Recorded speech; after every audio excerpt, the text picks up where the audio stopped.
Halo semua, selamat datang di kelas Design Thinking for Business and Marketing Chatbot. Untuk modul pembelajaran ini, kita akan fokus kepada strategi pembuatan konten dan alur percakapan chatbot untuk mengkonversi visitor menjadi customers. Jadi, modul pembelajaran ini dibuat untuk siapa?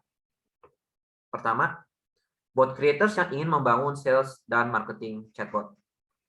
Jadi sebelum kalian membangun chatbot itu ke dalam kode, kita sangat sarankan kalian untuk mempelajari video ini dan membangun strategi konten terlebih dahulu. Ini akan sangat penting. Kedua, peserta siapapun yang ingin membangun strategi bisnis atau marketing yang efektif.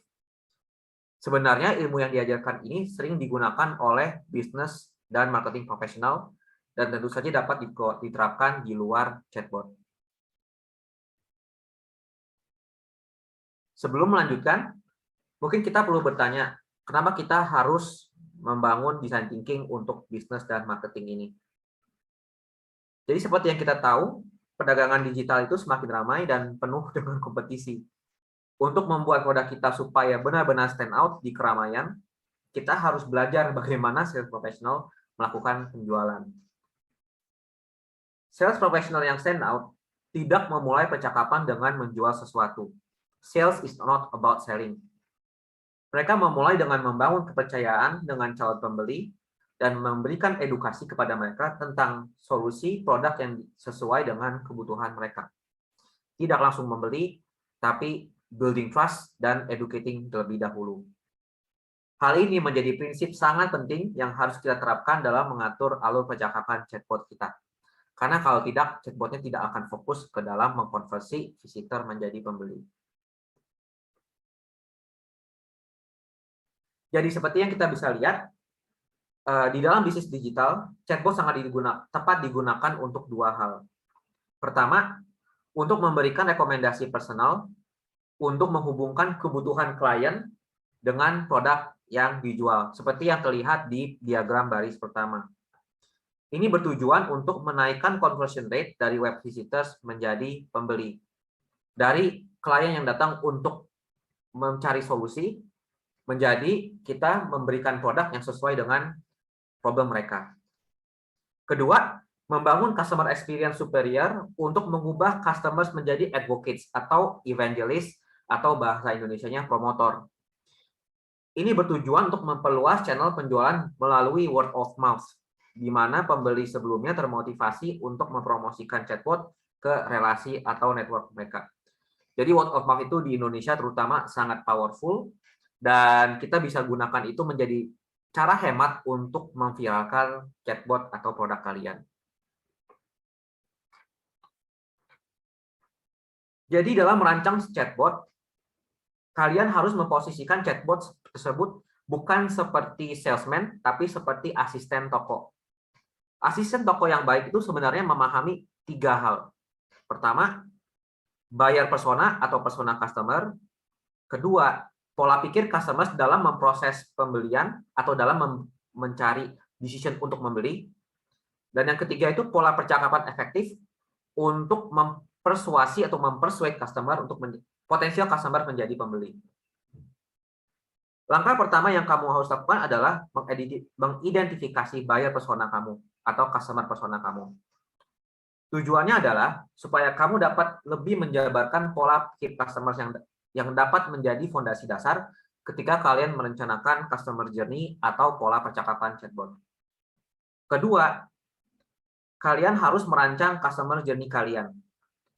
Customer journey itu adalah cara sistematik untuk memetakan konten percakapan sesuai dengan pola pikir customer di fase yang berbeda-beda. Ketika mereka baru mengetahui produk kalian atau toko kalian, ketika mereka berinteraksi dengan kalian, dan ketika mereka ingin atau sudah tergoda untuk membeli. Seperti itu. Tujuannya adalah untuk mempermudah perancangan proses yang mengoptimalkan conversion rate dari web visitors atau strangers menjadi customers dan menjadi advocates atau promotor. Di tahap ketiga ini, kalian dapat merancang alur percakapan chatbot sesuai dengan customer journey. Dalam tahap ini, kalau kalian melakukan tahap kedua dan pertama dengan baik, kalian seharusnya sudah memiliki gambaran jelas alur customer journey yang efektif.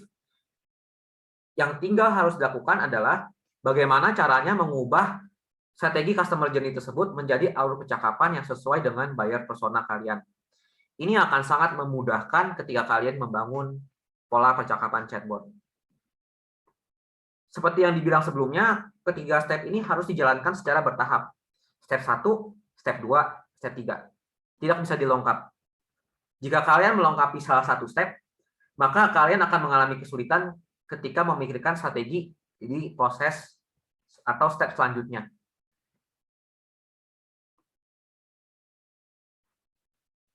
Jadi, apa yang akan kita pelajari atau bahas di kelas-kelas selanjutnya? Pertama, kita akan membahas konsep dasar untuk 3 step design thinking chatbot. Konsep ini akan sangat berguna untuk mendapatkan strategi yang efektif dalam setiap step tersebut. Kita akan bahas ini dengan lebih dalam dan lebih detail. Kedua, kalian dapat menerapkan konsep ke dalam strategi framework yang terstruktur yang sudah kami siapkan. Ini terbukti sudah sangat membantu teman-teman kita atau murid-murid kita dalam memetakan ide-ide mereka menjadi sebuah grand strategy atau strategi besar yang komprehensif dari hulu ke hilir. Ketiga, kami juga mempersiapkan checklist dalam setiap step ini untuk membantu mengevaluasi efektivitas strategi kalian. Ini sangat berguna untuk memastikan strategi yang kalian buat sangat efektif dan membantu mengidentifikasikan kekurangan-kekurangan yang ada di dalam strategi yang kalian sudah buat di dalam framework tersebut. So, see you in the next class for the next session.